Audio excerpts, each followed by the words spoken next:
Welcome to Camera Ready and Able, the podcast that explores the intersection of media change and personal growth. I'm your host, Barbara Barna-Abel, and my calling is to help you tap into your superpowers to thrive on camera and in life, and to make an impact on the world. This episode is brought to you by the phrase, "It's always an audition," meaning you may not be an actor or a media personality going out to auditions, but you are always auditioning, whether you realize it or not. A job interview is an audition. Pitching an investor for money is an audition. Even networking and getting introduced to someone who might help you in your career is its own kind of audition. This is also a special episode and part 2 of my conversation with Eliza Licht, celebrating the release of her new book, On Brand, Shape Your Narrative, Share Your Vision, Shift Their Perception, and is a resharing, re-airing of my interview on Eliza's podcast, Leave Your Mark, where I dropped the nugget that it's always an audition, and Eliza loved it so much that she included it in the book, On Brand, Chapter 7, to be precise, entitled Become a Captivating Speaker and Own the Room. And if you really want to check it out, it's pages 120 to 122. I hope you enjoy the conversation. I am so excited to talk to you because you have such a historical perspective on this business, but yet you're also living through all of the changes that are happening in the world today in this industry. But I always sort of start off because I want people to understand sort of your roots and how you got to where you are. So give us a little background where you're from and how you thought your life was going to be and how it actually ended up in this field. Gosh, it's so long ago. I can't even remember what I thought it was going to be. Do you know what I mean? It's like, But I'm just a nice girl from the suburbs of Southern California, just outside of Los Angeles, the Pasadena area. And like so many people who work in this industry, I was a little girl with big dreams. I loved TV, movies, music. I started my career in the music business, but I was attracted to, glamour and excitement. And it took me a long time to figure out the music business. I actually had no business there. I literally have no relevant skills besides hyper enthusiasm. And so it's where TV and storytelling made sense for me. My degree from college is actually in film studies and history.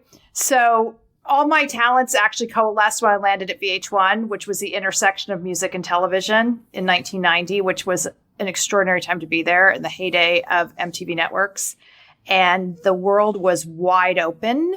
It was the original startup before we used that term. So if you had an idea and could figure out a way to do it cheaply, you could do it. And I had the opportunity to create my job that didn't exist before, which was inventing the talent development department.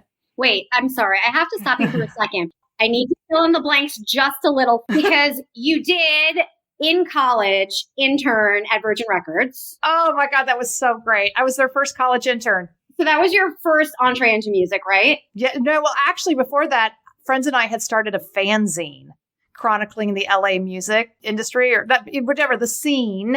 And I worked at my college radio station and I was music director of my college radio station. So that's how I first started making industry connections and interviewing artists, meeting label people, PR people. And it's actually the college rep at A&M Records who I became friendly with. And then she introduced me, I guess, to her boss. And that was after I'd worked at Virgin. And so then I got an internship at A&M Records. And after I worked at A&M Records and stayed in touch with my boss, that led to me getting my first job in the music business, working in a music management firm. So you just said a really key thing, staying in touch with your boss. Correct. That is something that I think needs to be taught to people. Because I think a lot of people think, oh, I'm done with this job now. I've moved on. I got a promotion or I'm going somewhere else. And you kind of like close the door, or some people do, but that helps you get that next role. Absolutely. How did you end up sort of gravitating toward talent and casting? I really fell into it, but it played to my strengths because I'm hyper curious. I have broad interests, and really to back up, I would say I was sitting on a panel once at my college years ago, right around this time, and it hit me, when I was unemployed or, between jobs, this is what I did back in the day. It's pre-technology. I watched TV, I read magazines, and I talked on the phone. Same. I found a job at VH1 where they paid me money to watch a ton of television, which I loved everything, right? I'm like really curious. I have very broad interests. I read magazines, and because of the talent side, that included reading things like Hello, and HG, and I had to read Vogue, and I just had to read everything and know what everybody was doing. So I got to read magazines, watch TV, listen to music, talk on the phone with everyone. And then people ask me for my opinion. Amazing.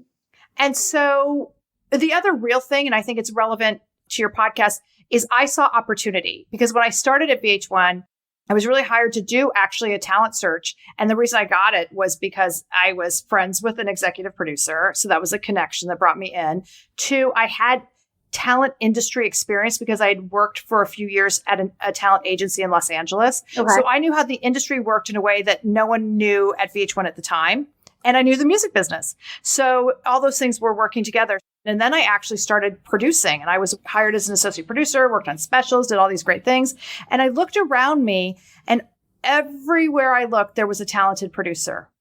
Tons of them, way ahead of me, super talented, people who've gone on to make, movies, win awards. And I thought, I don't think I'm that talented at this. Wait, can you tell people who have no clue, what does a producer actually do? Wow. Great question. Well, first of all, it's vision. It's also being able to see story where there isn't a story. Good way to describe it. And to bring it together visually. And there are times when I've worked with a great producer who understands the timing and the flow. And that's where I realized I think I'm pretty linear. And I'm like, boop, ba-doop, ba-doop, ba-doop, ba-doop. And for instance, when I worked on Page 6 TV, and I worked on the sales tape, which was important because I helped get the show sold. But then when we got to the next level and we're doing the test run, and they brought in really talented people, and I saw what they took this nugget of an idea that I had worked on and took it to such a next level that I never would have come up with these ideas, and understanding segments and timing and how you tell the story and how to keep people coming back. And, so you learn from that. But one of the things I brought to all these shows and things I worked on at VH1 is I just fell into being the person who found the talent, because I could get on the phone and I had connections and I knew how things worked, and I could cajole people to saying yes to do an interview. So I just became that person, and that person didn't exist at VH1. So I was like, wait, if everybody's producing and no one's doing that, I should go do that. And I didn't understand that as a strategy at the time. Now I can tell people, go create opportunities. See where there's an opening, go there. How could they not have a talent person at VH1? They had a music department, and it was all around music talent. But again, it was growing. It was a new network. This was new to be moving into these different areas. That's one of the things you have to think about. It was a startup. You were the first person to spot RuPaul and identify RuPaul as talent. I wish I could really take that credit. That's very kind of you, because RuPaul had, a hit music video, but we were doing the first VH1 Fashion Awards, which again was seminal experience. And I booked Ru on the award show. So Ru comes in, and I don't know if anyone saw it or has the visuals, but it's worth Googling, because Ru made the greatest entrance of all time on television, came out with these wings that went out 6 feet in either direction. Huge. I remember it. And so we quickly discovered that the dressing rooms would not accommodate Ru. And I think we were at one of the armories is where this took place. And my assistant, Sharon, and I at the time scoured the armory, like so fast. You have to imagine real time, and Ru and his team are freaking out a little bit. What are we going to do? And we're and we found the attic, and we just took it over and took care of Ru. Ru felt really supported. We developed positive relationship. Ru made such an amazing impression on that show that then the idea was what else can we do? So coming up with the idea of what would the RuPaul show be? What was Ru's dream? And Ru's dream was to host a talk show. Amazing. Absolutely amazing. I get that at VH1, you saw this white space opportunity to sort of take on this talent role, but you have an eye for it, and you have an exceptional eye for it. So what are you looking for when you see people for different castings? What makes a good audition, and what do people consistently mess up? Oh, I love that question. Okay.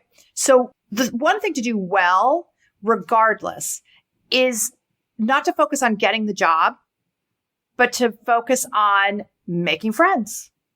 Come in and focus on that thing you can control, which is be delightful, be present, understand that you're here to make my life easier. And what would make my life easier is you're being fabulous and we can hire you. So that's all about an energetic perception. Leave the room better, more upbeat and wonderful than you found it. I love that. Right? So that's universal because so many things are going on in a job, in an audition, whether you're pitching for money. I coach a ton of people on how to go in for, series A, B, and C. It's the same idea because that too is an audition. So many things are out of your control and you don't know what's going on in the background.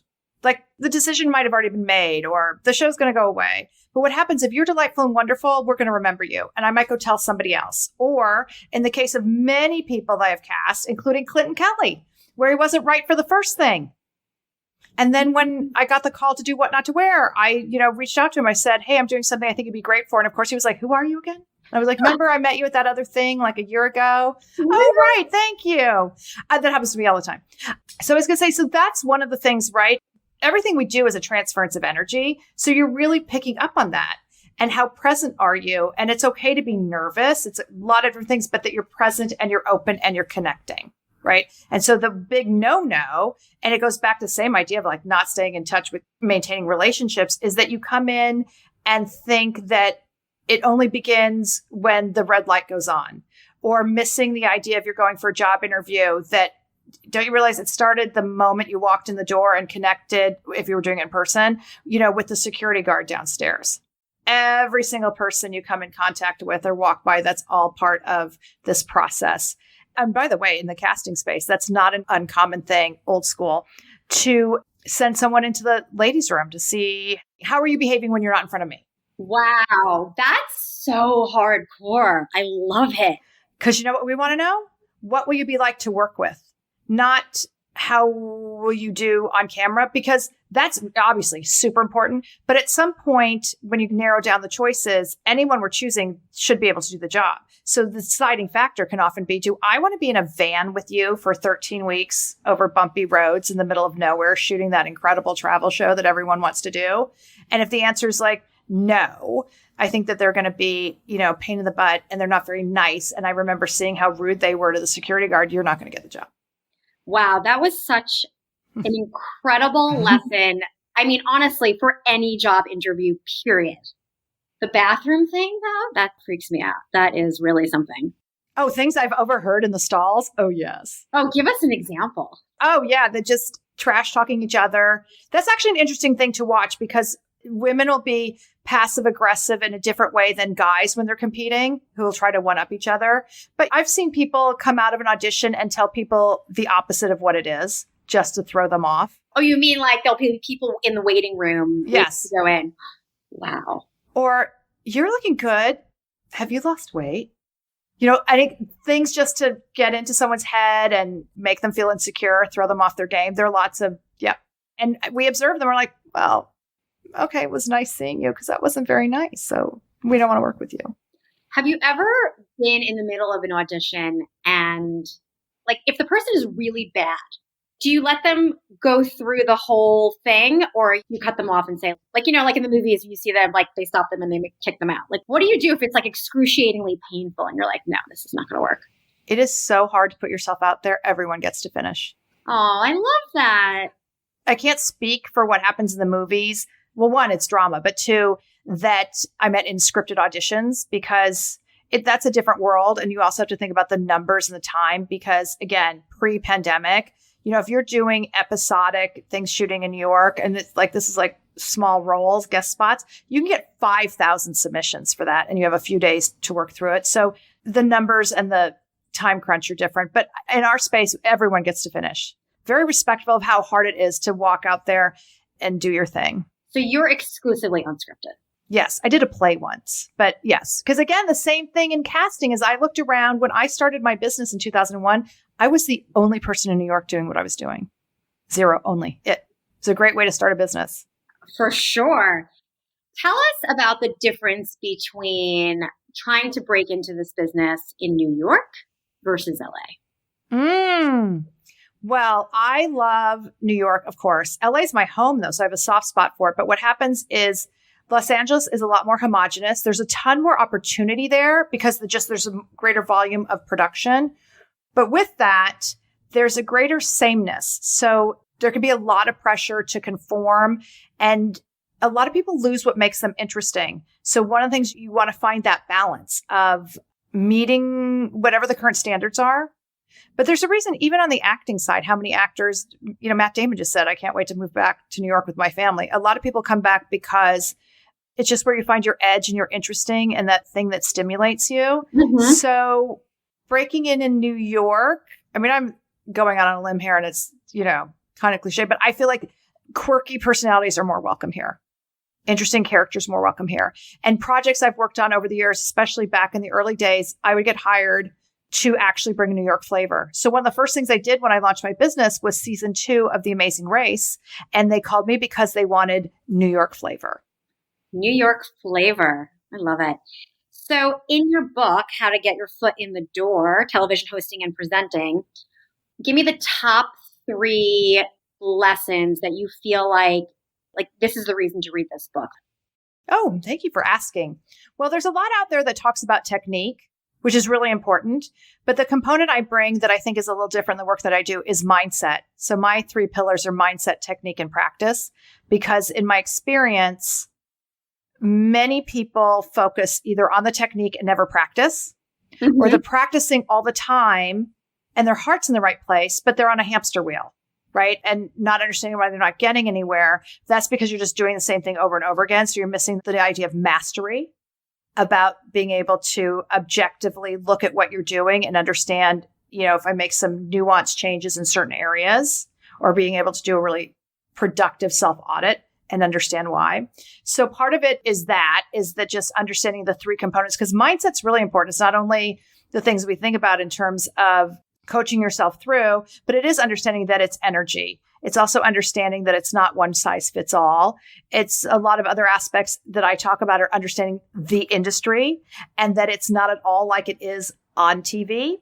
And so I think many people approach all aspects of media with really big misconceived notions. So I'm here to sort of bust some of those myths so that you can actually go in armed with information and be competitive, which I think is extraordinarily important. What's an example of a myth that you think is like everyone thinks and it's just not true?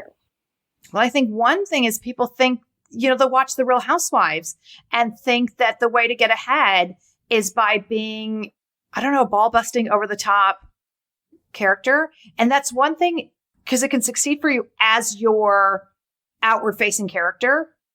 That doesn't work for you in a meeting. Right. Right. And understanding the difference, right?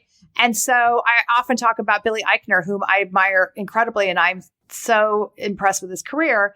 And so what he started doing is Billy on the Street character a long time ago. And I bring this up too, because he was so ahead of the curve that he was unhireable. Like nobody knew, everybody loved him. Nobody knew what to do with him. And he kept doing it. He kept honing it. He kept building relationships on and on and on and on. Now look at him, like he's this massive scripted star and actor. But the reason I bring this up is, so the character is hilarious, right? But he didn't come into meetings and insult the executives he was meeting with. Sure. Like he was lovely. He was professional. He was on time. He was prepared. He understood how to describe what his character was doing and why it mattered. But the whole point is he was professional. So that is one misconception. Other things, just even into, how to prepare for an audition. First of all, it doesn't start when the camera goes on. I encourage people do a test run, figure out how long it takes to get there. Do the visualization. So drive, understand where you're going to park if you're in LA or in some other city. In New York, ride the subway, understand what the Uber thing. I tell people all the time, you're going into QVC or HSN back in the day, again, when it was in person. It's there are backstage videos available on YouTube. Study everything because your brain doesn't know the difference, right? So you're going to visualize this and you're going to understand when you go in what you're doing, and you're going to spend time in that kind of preparation. The other thing too is it's not just talking, we're communicating. If everyone could do it, they would. So that's why it does take practice. So they're one after another. People come in with lots of ideas like, I'm better at winging it. No one's better at winging it. That's a myth. Wow. Amazing. So what is inspiring you to write this follow-up book? And did you not feel like how I feel, which is, oh my God, it was like giving birth, and how could you possibly want to do it again? You are so spot on about that. Okay, so full disclosure, I had a lot of it written in 2019. Then the pandemic comes and I'm like, oh God, I have zero desire to keep working on this. None. No, you had nothing to do. Actually, I wound up being so busy because I have a digital business. Oh, yeah, that's true. I was so busy during the pandemic, which I'm really grateful for. It's like my coaching business exploded and continued because I have a number of corporate clients. I do corporate workshops. I have network clients that I, am on retainer with. So yeah, I was really busy in a good way. And on top of it, then, like anybody, I pivoted and I started, all my in-person classes became online digital classes, et cetera, et cetera. But to your point, but the writing part, that was just the heavy labor of that. It's like my mind was mushy. All I could do was watch Cuomo's daily updates for a long time. I was like, I can't write this. So, and then had the idea to do the podcast. And then that started to make sense to me too, no matter what, because now I have a platform and it makes sense. And I thought, well, you know what? This is actually a blessing because the book will make more sense as a companion to the podcast. And also timing wise, now everybody knows everyone has to be camera ready. I've been saying this since 2009, 2010. I give the example all the time. I did my first Skype audition probably in 2010. I've had a professional Zoom account since 2016. This isn't new, but it's new for more people because even before this, you were on camera when you were streaming town hall meetings to satellite offices. Prior to the pandemic, over 90% of job interviews already had a video component. You might have been uploading because they're global staffing platforms, but also when in doubt, because I've coached so many clients through this, there's always a CEO traveling, often in Singapore, who needs to interview you right now. Right? And it was like, how do I do this? And yeah, so it's always been there. And now it's here to stay.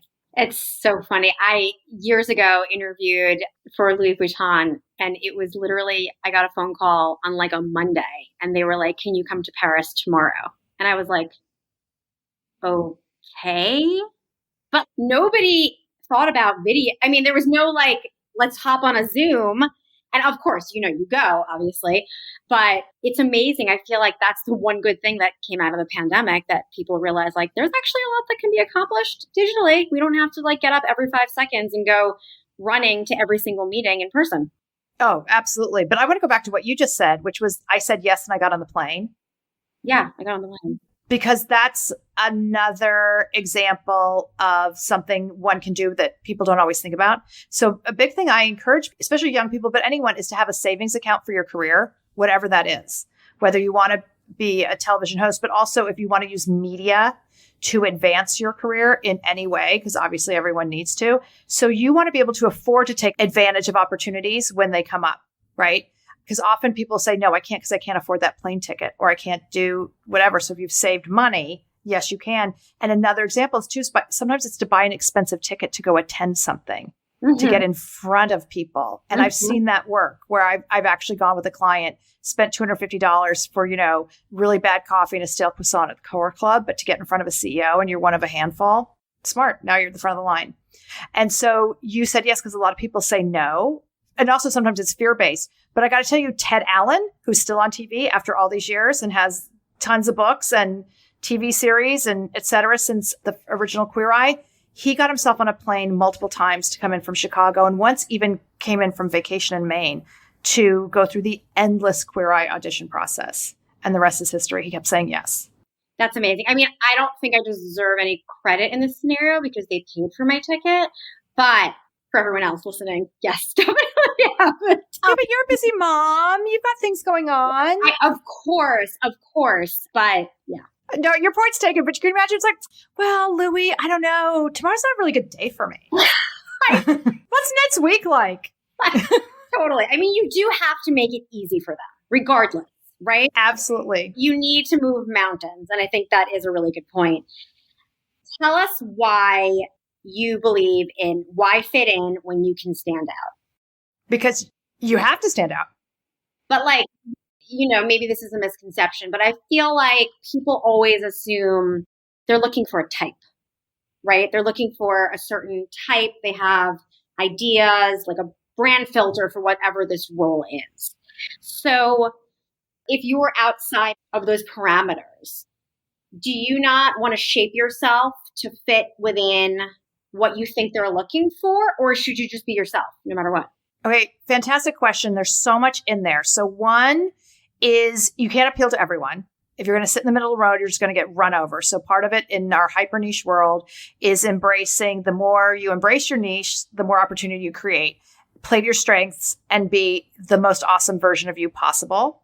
By the way, I'm a huge fan of Sally Hogshead's How to Fascinate assessment. It's my favorite assessment of all time, which is all about identifying how you show up and how to play to your strengths. So if anyone's curious about it, they can email me because I love to administer this assessment. So that's one thing. It's just like, be awesome in your lane. You actually asked a great question. So one, it's understanding what are they looking for, right? And really what the needs are, because sometimes the brief is what it is. And sometimes you have to accept it's not me. Mm-hmm. That's all right. But other times there's criteria, like here's the skills, or this is what you need to do or be. And you're like, check, check, check, check, check. So that's great. Because those are, I often say, the hard skills get you in the door. Soft skills are what get you the job. So that would be an example of it's like you fit the criteria. And then other times, to your point, you're like, well, I kind of do, but I need to adapt or highlight aspects. And so that's a valid point. I think it's always going to be case by case. But once you're in the door and it's everyone's we're looking for fits in, everybody meets the criteria.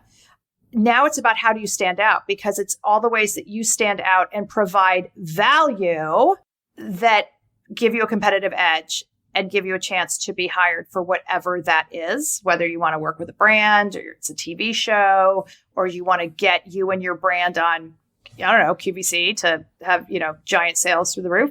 So that's what I mean. It's like understanding why fit in, because fitting in also is the false sense of security because it feels comfy. It feels comfy, like I'm in my comfort zone. But that's actually an unsafe place to be because you're not going to get anywhere. Such great advice. And then just to add to that, I want to make sure too, because I suffer from this as well, is when you hear stand out, you have the sense that you've got to be a singular sensation. You've got to be the world's only something and like so far out there. And that's not true. You just have to be a little bit different. You just have to find out what's the recipe of you. I love food metaphors. So if this was some kind of food contest and everybody's making a hamburger, it doesn't mean you've got to go make some wild thing. It's just your seasonings might be a little different, and that's it. Great analogy. Let's talk about your media coaching business, which is not only for celebrities. And I know we know this because we do this, but the types of people who can benefit from what you do, it's pretty endless. But I think when you see someone who's super uncomfortable to present in a meeting on camera or in real life, it's really hard to watch. And your heart goes out to them because so many people have like serious fears of speaking publicly amongst a group. So tell us a little bit about how you help people in that realm. Well, I started because I had those fears. Really? Yes, I know people are often shocked by that, but I love the one-on-one and I'm comfortable in places I'm comfortable. But when I'm out of my comfort zone, I'm actually quite shy. That's why I love my sister, Brene Brown, because she talks about that too. It's like, she's out there all the time, but she's actually an introvert who's quite shy. And the idea of being brave and scared at the same time. So I had to overcome this myself. So when I'm feeling comfortable, great. But if I'm in an uncomfortable situation, lip quiver, voice goes up an octave, can crack, had all of that. So I started to understand what worked for me. And those are the techniques I employ. I have to tell you, telling people to imagine the audience naked used to cause me tremendous amount of anxiety. Like I was like, that does not put me at ease at all. It's really kind of the dumbest thing ever. The dumbest. And I'm always going to assume it's like, what man came up with that? Totally. I think that is totally accurate. So I think the other thing is understanding that working with a media coach can also be affordable. Like I think people think, oh, it's a celebrity. You have to be a celebrity to do this. And you can do this once, you can do this twice, you can do this if you have a big presentation and you want to just like practice. I mean, you and I have worked together a bunch of times. So I just want to say that because it's a really great hack to make you feel comfortable when you kind of have that big moment that you need to like really nail. I think it's one of the nicest gifts to give recent graduates. Oh, that's such a good call. Whether it's me or someone else, but just the idea that's just to understand it's so important and to be supportive. And so then going back to the idea, it is so in my core that everyone can thrive in a presentation and on camera. So that's why it's really important that we start with the mindset component. and it goes deep. And that's one of the reasons I went and got certified as a professional coach, because I employ those modalities to go in there and understand it when the fears are really, really deep. And it's really helpful to know that almost all of us have them. And just the difference is how people work through them. It's such a slim margin of the population who are so naturally at ease with all of this. Even people who make it look easy have worked hard to make it look easy. Yeah, I think that's valid. By the way, we should totally partner up. We could do a graduation, leave your mark book and the coaching thing. Yes. Right? Okay. Absolutely. We're going to talk about that. Because I'm really interested too in communication for women and the double standards we encounter. As women, we get judged differently. Oh, for sure. I mean, I think that's very widely known. There's double standards everywhere you look. What's the number one thing someone can do to like capture the audience's attention from the minute they start speaking? Breathe, which sounds crazy, but the first thing to do is pause and breathe and just be centered and where you are and take it all in and make that connection, because everything you're doing is outward facing. So it actually starts before you get on the stage and you understand that you're there. You speak to serve. And so it's what's the impact I'm going to make today? And that's where your focus should be. You're not thinking like, let me go do a good job. It's like, let me go change a life. Let me go make someone's day, however you think about that. So that begins just with your attitude, your body language, how you are in your body when you walk out to that presentation. So take a beat and make contact. Great advice. Is there anything that people should be doing at home to prepare for a big presentation? Lots of things. 1, visualize. 2, study your face in the mirror. I'm a big one for integrating exercises into your daily life. So when you're brushing your teeth, putting on your makeup, study your face. See what your face does. Spend 5 minutes a day maybe reading out loud and recording yourself. Be playful, so your skills are elastic. So don't do the same thing over and over again. Try different things. Again, sports analogy, regardless of the sport, everybody integrates different things. Golfers lift weights. So don't just keep doing that same thing over and over again. And by the way, vocal warm-ups and all sorts of fun exercises and breathing and meditation and mindfulness are such an important component into communicating. Where again, people who are new to this don't realize how public speakers warm up, singers warm up. One of my favorite things is the beginning of Bohemian Rhapsody, where Rami Malek as Freddie Mercury, he's jumping up and down. He's getting ready before he goes out there. He doesn't warm up on stage. He's warming up backstage. That's really so true. And I think people have the misconception if they know the material or they understand the material, that's enough. But reading something and saying something are two totally different things. Oh, so true. And also you have to think about, but what's my intention? What's the takeaway? How do I want people to feel and think from what I've just said? So if it's only about the material, which is important, the messaging is important, what you say is important, how you deliver it is all important, but it misses the mark if we get focused on that kind of perfection. Because if you get all the words right, but it's flat or boring and you're not connected, then what was the point? And again, going back to anyone who's nervous, we're so there with you and we care more about, well, first of all, the value that you bring to us. 2, it's about the recovery, not the mistake. Oh, that's a good one. Right? Laugh and move on. We all make mistakes. Everybody makes mistakes. That is gold, Barbara. All right, let's talk about how these roles have changed over the years. Before we started recording this podcast, I asked Barbara what she's working on now, and she's working on a casting. And in my mind, or historically, you think there's a talent role, there's a producer. These are all separate entities, right? There's a team, there's the public facing person, the behind the scenes person. So take us through now when you're casting for something, how these things have sort of gelled together into like one person. Well, that one person in many places is referred to as an MMJ, which is a multimedia journalist. It's always going to be case by case because there's some people, obviously, who, depending on the role or what it is, in voiceovers, commercial acting, any kind of hosting, where it's like you come in and that's the job that you do. But it's a very collaborative business. So even back in the day, if you could write, that's really great. Like that's added value. And maybe now you're doing the job of 2 people for less than what it would cost to have 2 people. By the way, we all have to be marketers. I mean, oh shoot, I can't believe I'm blanking, but Olivia Pope, what was that show we loved? Scandal. Oh, hello. God, I mean, I just lived for that, right? So my point is that cast proved that every actor has to be a marketer now. That show lived and breathed and survived because they had the most amazing live tweeting community on Thursday nights, right? And so there's an example where everybody had to develop this new skill to be like, oh, I'm a social media marketer and I know how to tell my story. But a big part of it, and I tell people who are coming out of college, I wonder if you agree with this. It's like, regardless of the industry you're going into, know how to edit video because chances are your boss doesn't know how to edit video. And now you are so valuable, right? To all those different, because you're the digitally native one who can either make the awesome family Christmas card, but also can handle all this stuff. And our team makes videos and we communicate with other people and what have you. So that's where it comes. It's just the idea that digital is not the future. It's the now.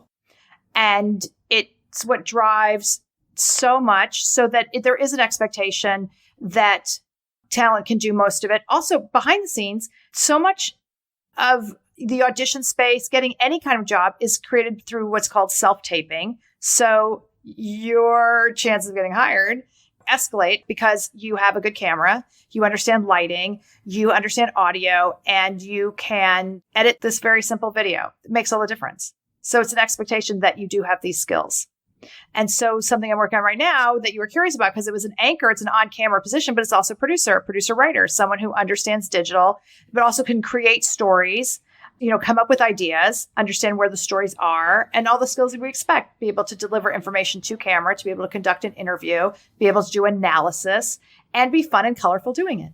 Let's talk about unscripted television. And I think one of the things that people don't really understand, like I have friends, we all have friends who maybe have big social media followings, who think, they're going to go on a reality TV show. And everyone always, for some reason, I'm the person people ask about this, even though I've never done reality television. And they always say, well, I know that I can control my own image. Like, I know that I can control what I say. And then I always say, like, but they can edit however they want. And at the end of the day, they're in control of whatever reputation comes out of that show. True? 100%. 100%. So the talent does not have control over the outcome, or like you could chop sentences together and sort of create whatever narrative they want to. That's referred to as a Frankenbite.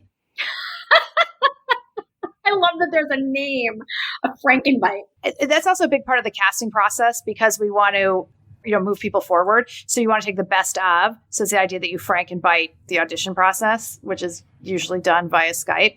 But first of all, it is case by case. So depending on the show, some shows will be pretty truthful. But then there are others where it is totally based on creating a narrative and creating archetypes. And we quickly figure out what's your archetype and who you are. And yes, at least the only person who has a say is the person who's paying for it. So if you're financing it, good for you, because then you can control your image and everything that happens.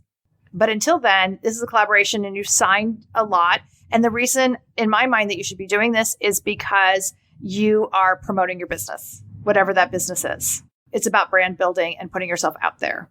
So all press is good press? Not necessarily. It depends on who you are and your character.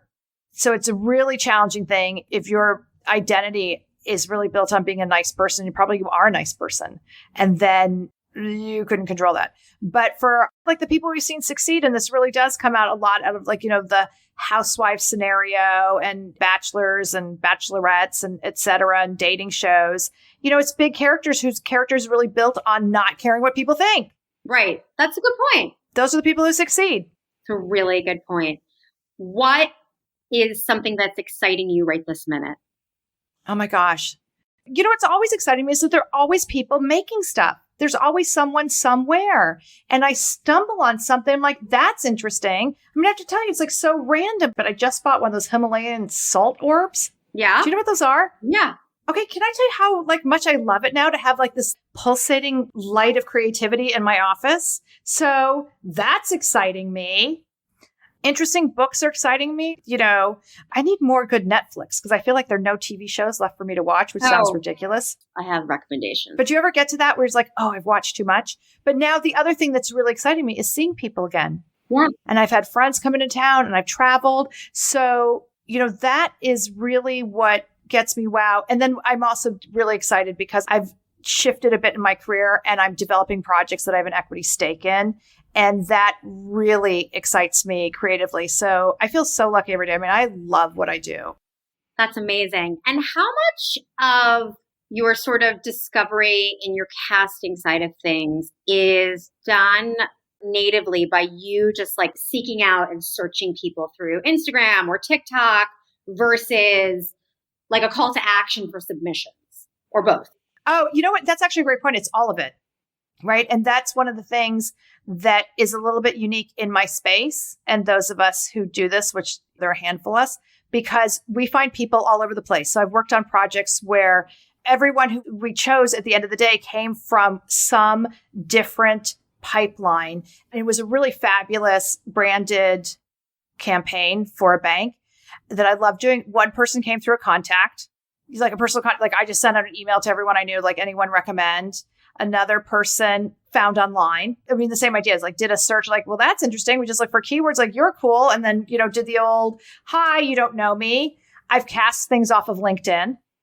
Wow. Just searching for people with serious expertise. So it's always one of my things, like never underestimate the value of being on LinkedIn. Oh, and I've also cast people that I had on file. I've cast people that I met on social media that have just stayed in touch, who are just active. Do you know what I mean? Who like participate in the conversation. So all of that. And I feel like a total dork that the other thing that's super exciting me is my podcast. And not only for the shameless plug, but because I get to talk to the most interesting and amazing people. And it's a truism in coaching that you speak to someone every day who tells you something that you needed to hear. And I feel that way about the podcast. It's just serving me. Oh, I so relate to that. Well, first of all, it's funny because for my podcast, I only invite people I know and like on it. So for me, it's like a catch up. And I'm like, I get to hang out with you for an hour, tell your stories, and then you walk away and you've learned something new every single time, if not multiple things. So completely relate to that. How do you want to leave your mark? I think about this all the time. My mark, I think, is a little bit subtle, but it's how I feel is when I do what I do well, the people I work with go out and do what they do better, and they go out and change the world. And some of my clients do that in big global ways that make a massive difference. And others just simply by being a teacher, a better parent, a better friend, raising money. I mean, people impact the world every day in big and small ways, but I understand that that's what I'm meant to do. That's an amazing answer. Barbara, this was awesome, as I knew it would be. You were chock full of amazing insider advice. Thank you for coming on the show. Thank you for listening to this episode of Camera Ready and Able. On Brand, Shape Your Narrative, Share Your Vision, Shift Their Perception is available everywhere books are sold. And you can follow Aliza on all the platforms at Aliza Licht and at Leave Your Mark XO. If you're looking to grow more confident on camera, please shoot me a note via my website, ableintermedia.com. And be sure to download my free ebook, 12 Tips for Success on Camera. And as always, please hit the subscribe button if you haven't already.